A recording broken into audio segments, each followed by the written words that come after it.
क्या आपको इन प्रश्नों के उत्तर मालूम है? क्यों एक व्यक्ति सुखी है तो दूसरा दुखी? क्यों एक व्यक्ति प्रसन्न एवं खुशहाल है और दूसरा निर्धन एवं अभागा है? क्यों एक व्यक्ति भयभीत और उतावला है और दूसरा आस्था एवं आत्मविश्वास से लबालब है? क्यों एक व्यक्ति के पास सुंदर एवं आरामदेह घर है और दूसरा गंदी बस्ती में मामूली मकान में रहता है? क्यों एक व्यक्ति जीवन में सफल है और दूसरा असफलता के चक्रव्यूह में पड़ा रहता है? क्यों एक व्यक्ति सफल वक्ता है, लोकप्रिय है और दूसरा सामान्य है, जिसे कोई नहीं जानता? क्यों एक व्यक्ति अपने व्यवसाय में दक्ष हमेशा सफलता के पायदान पर खड़ा रहता है और दूसरा जीवन में संघर्ष करता है किंतु कुछ नहीं कर पाता? क्यों एक व्यक्ति असाध्य रोग से मुक्त हो जाता है और दूसरा नहीं हो पाता? क्यों दयालु और धार्मिक लोग मन में अशांत रहते हैं? क्यों शरीर और मन में संताप झेलते हैं? क्यों बदमाश और लंपट एवं नास्तिक लोग जीवन में सफल हो जाते हैं तथा खुशहाल और स्वस्थ रहते हैं?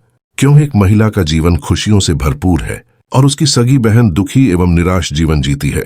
क्या आपके चेतन और अवचेतन मन के कार्यकलाप में इन प्रश्नों का कोई उत्तर है? हमारे वीडियो सीरीज का उद्देश्य ऐसे अनेक प्रश्नों का उत्तर और उनका स्पष्टीकरण देना है। मेरा विश्वास है कि जीवन के और आपके मन के आधारभूत एवं बुनियादी सिद्धांतों को जनसाधारण की आम भाषा में समझाया जा सकता है। मैं चाहता हूं वीडियो में कही गई बातों को आप ध्यान से सुनें और कही गई बातों को अपने जीवन में लागू करें। मेरा विश्वास है कि जैसे जैसे आप इन सिद्धांतों पर चलना शुरू करेंगे, वैसे वैसे आप इस चमत्कारी शक्ति को अपने हाथों में लेने में सफल होते जाएंगे, जो आपको भ्रम, निराशा और विफलता के दलदल से निकालकर सही मार्ग पर ले जाएगी।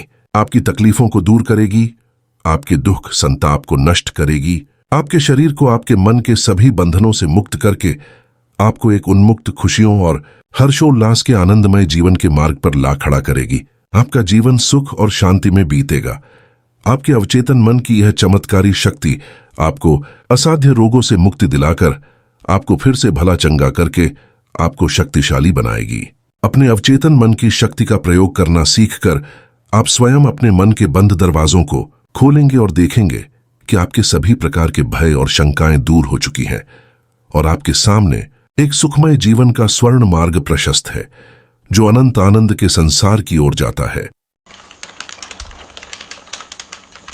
वैज्ञानिक रूप से की गई प्रार्थना, दूसरे शब्दों में चेतन और अवचेतन मन के सहज समन्वय को निर्दिष्ट प्रयोजन की ओर इंगित करके की गई प्रार्थना से मनचाहा उपचार किया जा सकता है।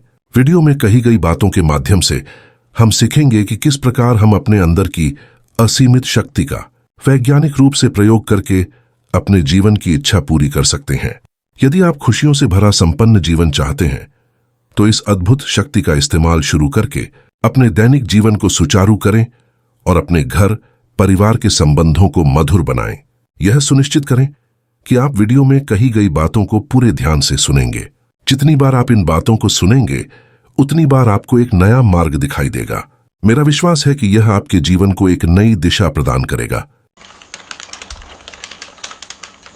याद करें कि आपने इससे पहले कब प्रार्थना की थी।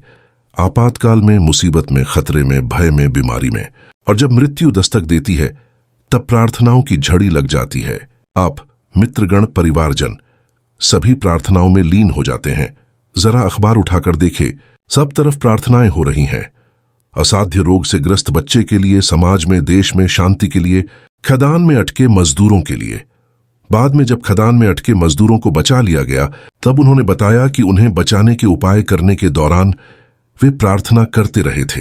हवाई जहाज जिसे इमरजेंसी लैंडिंग करनी पड़ी थी, कि पायलट ने बताया कि वह लैंडिंग करते समय प्रार्थना कर रहा था। निश्चित रूप से खतरे के समय प्रार्थना हमेशा सहायक होती है, लेकिन हमें प्रार्थना को अपने जीवन में अंतरंग और रचनात्मक विधा बनाने के लिए खतरे का इंतजार करने की जरूरत नहीं है। प्रार्थनाओं से कितने आश्चर्यजनक परिणाम हुए हैं, कितने चमत्कार हुए हैं। अखबारों में अनेक बार ऐसे चमत्कारों ने हेडलाइनें बनाई हैं। यह अपने आप में साबित करता है कि प्रार्थनाओं का कितना प्रभाव होता है। लोग भोजन की मेज पर भोजन से पहले प्रार्थना करते हैं, ईश्वर को भोजन के लिए आभार व्यक्त करते हैं। एक व्यक्ति अंतरात्मा से ईश्वर के प्रति नतमस्तक होकर प्रार्थना में लीन रहता है।